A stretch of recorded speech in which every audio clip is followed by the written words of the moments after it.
tomorrow evening, Wednesday, February the 16th, the Truro Civic Society will be hosting a talk about Truro architect Philip Sambell. Truro native Sue Coney will be presenting a talk about the work and life of Philip Sambell and his architectural impact on the city of Truro.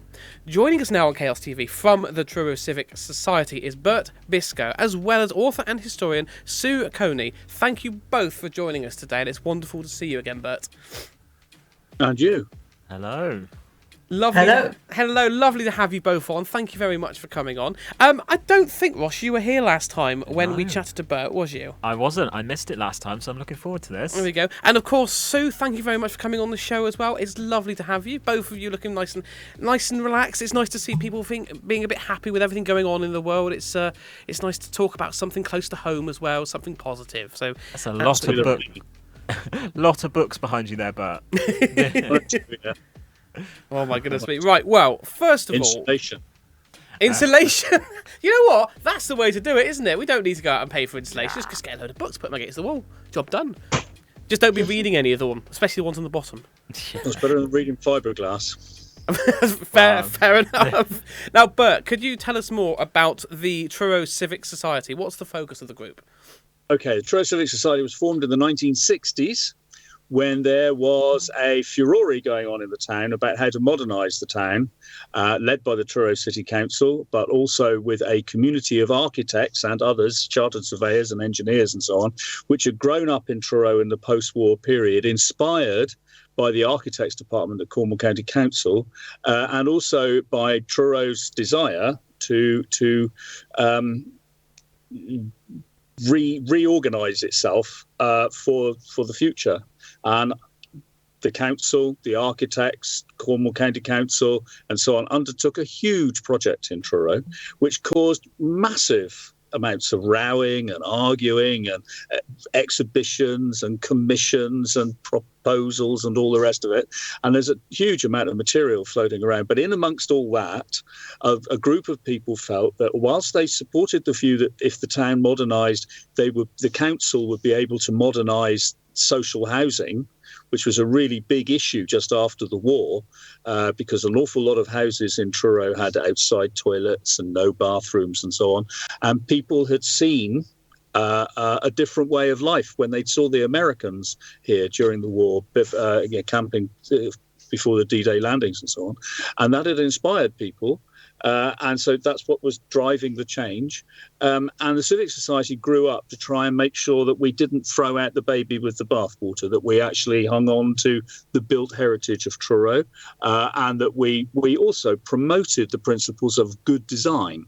And so on, which is really important. And interestingly enough, quite a lot of the architects who were pitching for all this work in the daytime were coming down the Civic Society in the evening to try and save the town that they were trying to build over in the daytime. So it was kind of confused and confusing. And the Civic Society has gone on since then. It's undertaken a wide range of projects all around the town and competitions and so on. And it's constantly met, and it's attempted to make sure that its principles are promoted and adhered to, mainly through the planning system, ever since. So one incident that always sticks in my mind, many people will remember Giles Blomfield, who was an architect and a very lively cultural activist, a chairman of Shelter in its early days in Cornwall, for instance. A really good, really committed man. But also very ebullient, very expressive. And one day he came out of his house in Carclew Terrace and found people from the Highways Department with giant scarifiers going up and down Lemon Street, attempting to scarify lines, tread into the granite paving stones on the pavements. And Giles went absolutely ballistic. And he worked out that it was Mr. Mansell's fault, the county surveyor, and so he goes charging up to Cornwall County Council, demands to see the county surveyor immediately because he's the chairman of Truro Civic Society, marches into Mansell's office, who's a kind of an autocratic man who always gets his own way, and there was Giles Blomfield, sort of giving him 7 kinds of 7. And in the end, he backed down. He issued an order to say, stop. Now, if you go up Lemon Street to this day, you can see the scarifications in the granite slabs. But luckily, Giles stopped it before they scarred all the granite pavements in Truro, which would have been a tragedy, really. So that was a moment, a historic moment in the life of Truro City. And at the moment, we are, because of lockdowns and all the rest of it, we're conducting a series of talks. Sue's talk is the latest in the series, but we've also, on our website, which is actively run by a member called Ian Hibbard, we've got a competition going on. It's not so much a competition, it's really a sort of recording exercise to ask people to take photographs of chimneys and stacks in their neighbourhood and to share them with us, because, of course, the chimney as a part of everyday housing is rapidly disappearing because heating systems and all the rest of it don't need them anymore. But they are rather statuesque, and some of them are quite beautiful, and some of them are just basically weird. And it's very nice to have photographs and make a record of them. So we're doing that, and tomorrow night we've got Sue's talk. Of course, yes. We will get on to Sue's talk in a little bit. It sounds Definitely very exciting. I know you touched briefly on Giles's story there, but I was going to ask you, like, in general, what sort of impact has the society had on Truro as a whole? And if there's any developments you've been involved with? Oh yeah, well, I mean, yes. Well, I've been in this sort of arena for about 35 years. So yeah, I've been involved in a few. Some of the projects which the Civic Society have undertaken. So if you go to the mill pool, which is immediately behind the cathedral, that's had a sort of a sitting out area built into it over the years, and that was done in the 1980s by the Civic Society. They raised the money and negotiated with South West Water to put it in, and there it's been ever since. It was part of a larger scheme, but they gave people more access to it. And I've got to say that Truro Civic Society played quite a prominent role in ensuring that was able to find somewhere to a piece of sculpture which sits on Lemon Key at the moment. Not everybody will agree with me about that, and not everybody will agree that one of the other things that we've done is that we have advocated and supported the view that a town is made up of layers upon layers of architecture and buildings, and that you pick the best of each period, and they survive for one reason or another. And Sue's going to talk about a particular period and a particular architect who really has shaped the appearance of Truro. But in that post-war period, from 1945 onwards, we saw a great surge of architectural activity in Truro, using new materials, using new approaches to building.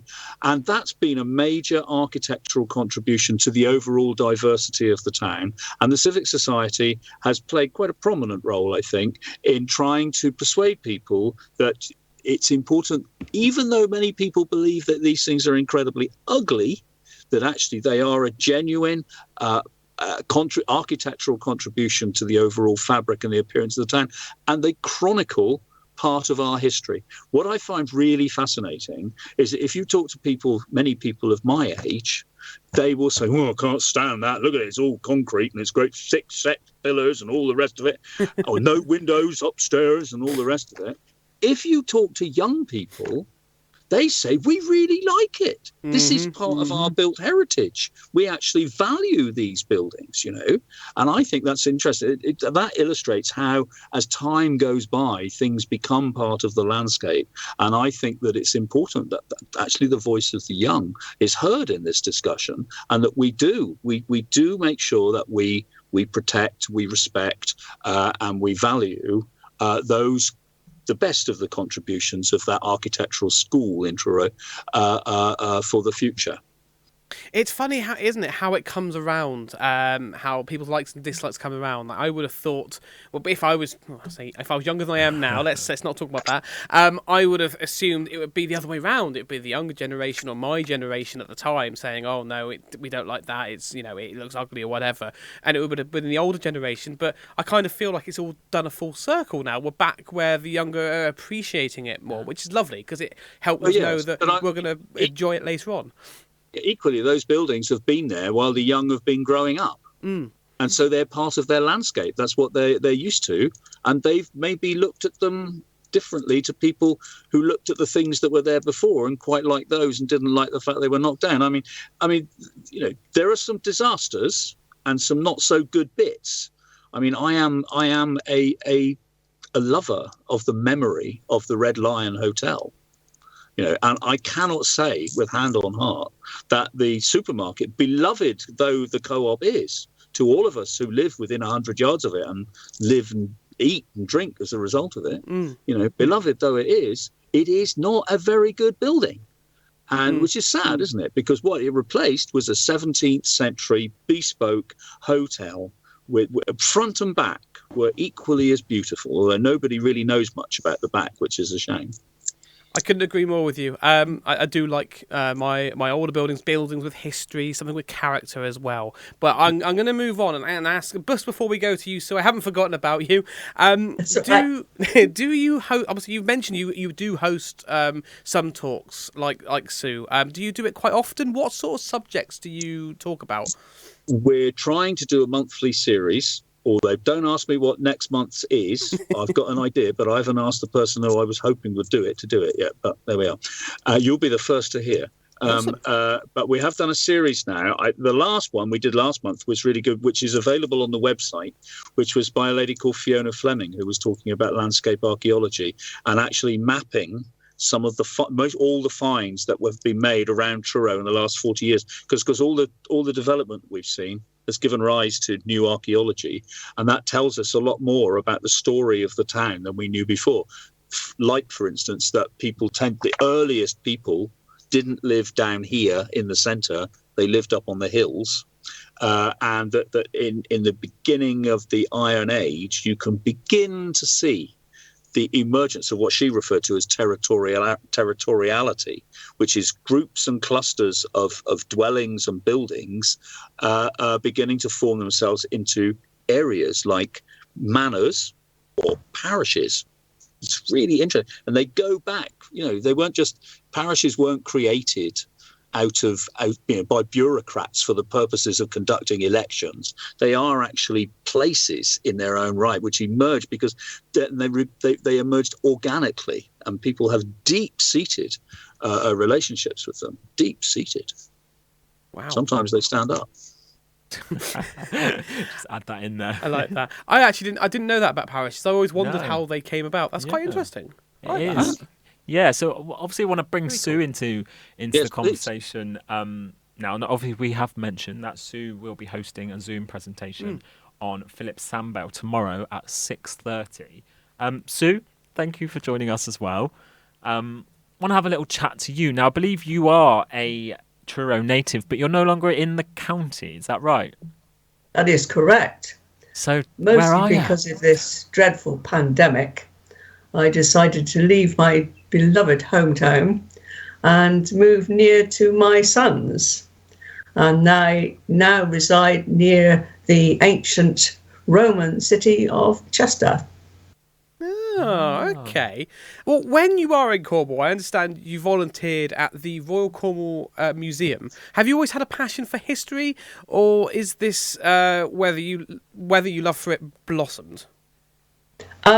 It was really. I was educated at Truro Grammar School, before that the St Mary's School in Piter Street.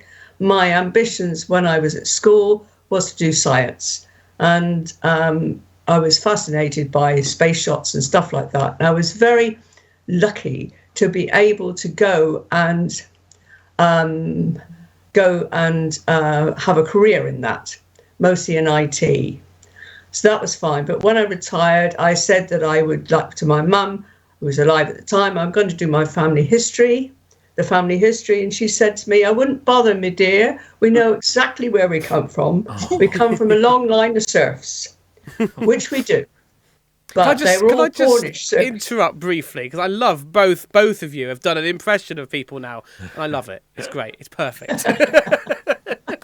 So anyway, so that's why I got interested in history. And then I went into the museum and said, can I help? Can I be a volunteer? Yes, I can. And that was just fascinating. I was just hooked by all the history of Truro and the people, etc. And also the Royal Institution of Cornwall, who set up the museum. And when I was there, I was told that the original building was just the front bit. So the building with the magnificent front, magnificent facade, was actually just very narrow. And I thought, that can't be right. You don't build a building that is long and thin and narrow, because it's built as a bank. So I asked if I could have a look at the old records in the Courtney Museum, and I looked through all the old records and the old maps and the old plans, and found out that actually that wasn't true. It was, in fact, a more or less square building to start with. The front bit is the bit that's left, the facade and the reception area, but the back of it was mostly demolished and rebuilt, bigger. But the actuary's house, which became the curator's house on the right-hand side, which you can't see from the road anymore, that became, that's most of it is still there. And then I looked into who designed the building. And the person who designed the building was Philip Sambell. So then I thought, I want to know more about this gentleman and when this building was built. Again, I looked in old records. Now, you may know this, you may not. But if you walk down River Street and Francis Street in the late 1830s, you would have got your feet wet. Oh. Because it was the river. Oh, okay. That's why it's called River Street. Oh, wow. It was only in about there was a bill in the House of Commons in 1835, and the street was actually built in the about 1840, and they had to divert the River Kenwyn north of what is now River Street. So that's where it is now. Then it went underground, under the land, it goes under the River Street, under the entrance to what is now Victoria Square, which was then Victoria Place, back behind the houses and buildings in St Nicholas Street, Biscoe Street, under the old Lemon Bridge, and out into the quays. So then there's some new land by the side of the river. And that is where Philip Sambell's new bank was built.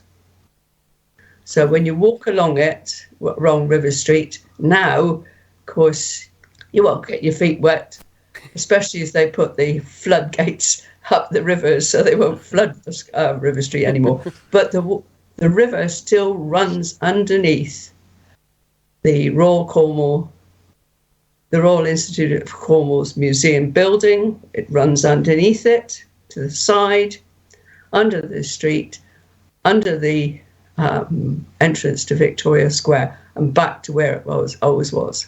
Amazing. So then I looked for some more information. It said Philip Sambell. And you will excuse me if I have my notes, because I can't remember all the dates. No, tell us some facts about him. He was born in 1798 in Stonebridge in Plymouth. He was born profoundly deaf. Therefore, he was speechless. Oh, wow. Then in 1822, he and his family moved to Truro. Initially, they lived in Fremantle Street, and then they lived in Trafalgar Row, which is opposite the Radio Cornwall building. There's few small houses still left. There was longer then, around the corner. Then later he moved to Falmouth. But he actually became a very successful architect, despite his inability for speech. He designed the original St John's Church at the top of Lemon Street. The original one, which you can still make out the original bits without the bits that are tagged on. Wow. He then he designed St Mary's Methodist Church, which is in Union Place. Yeah. And if you look at these buildings, you can see they're Philip Sambell's because he has a particular style of design. He liked ancient architecture, so you can see the columns. He didn't like Gothic windows, which are sort of the pointy ones. He liked the rounded windows, etc. He also did plans for Strangways Terrace, for Landers Monument. That's his design. You can see it. It's got Roman, Greek form to the actual column. Nobody's got any real proof of this, but many people are saying it is probable, not definite, because I can't find any evidence, neither can others. It is probable that he designed Walsingham Place.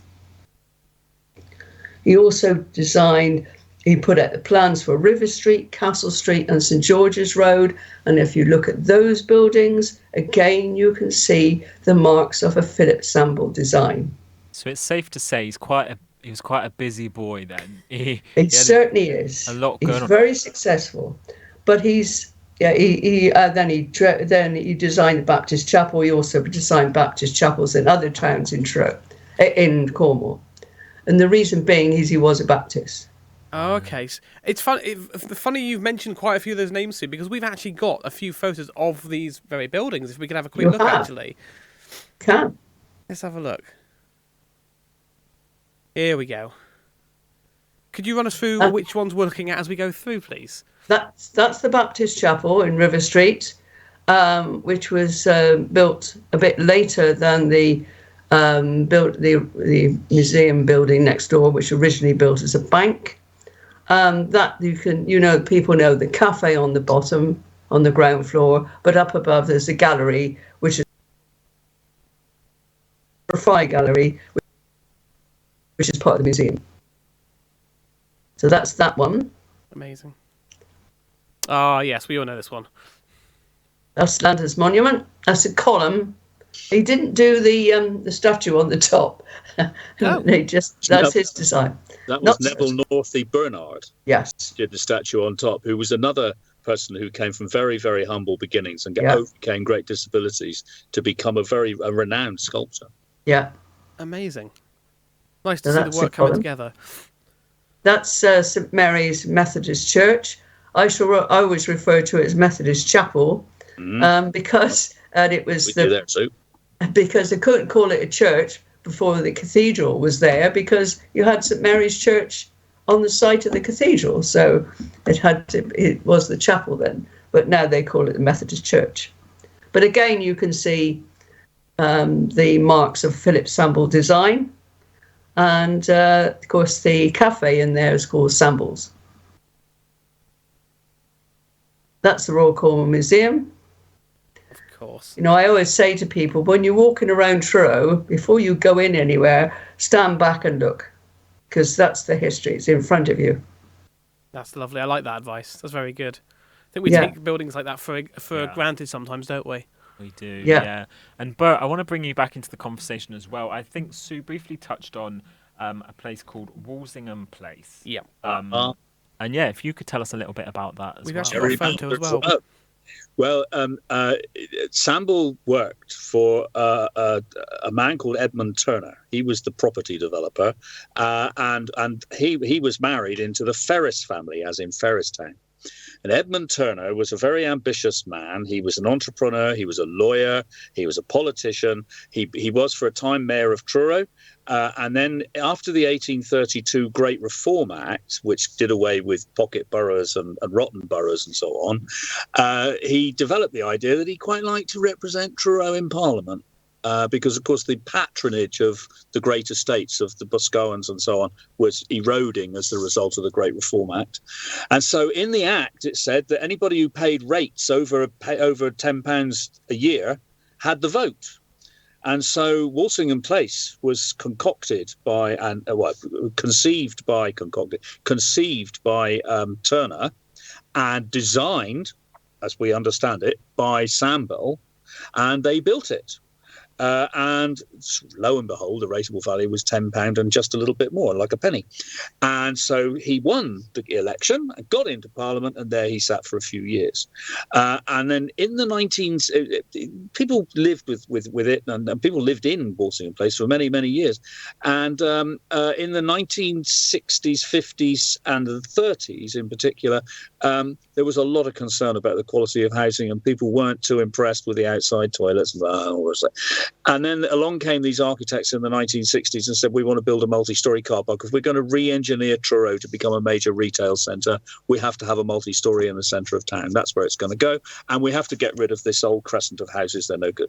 At which point somebody, I think a member of the Civic Society, wrote to John Betjeman, who was in his pomp at the time. He was the king of the TV. He was fighting for every Victorian railway station in the country, because this was the time of beaching, and he was running around everywhere trying to protect these things which were being swept away in this great revolution, the white heat of technology of Harold Wilson and all that. And so he comes to Truro, where he meets the mayor and various others. Apparently, it is said that he poked the mayor in the chest to emphasise the point he was making, that actually you can do what you like in your town. Of course you can, but you must remember to hang on to the beautiful bits. And here is a beautiful bit.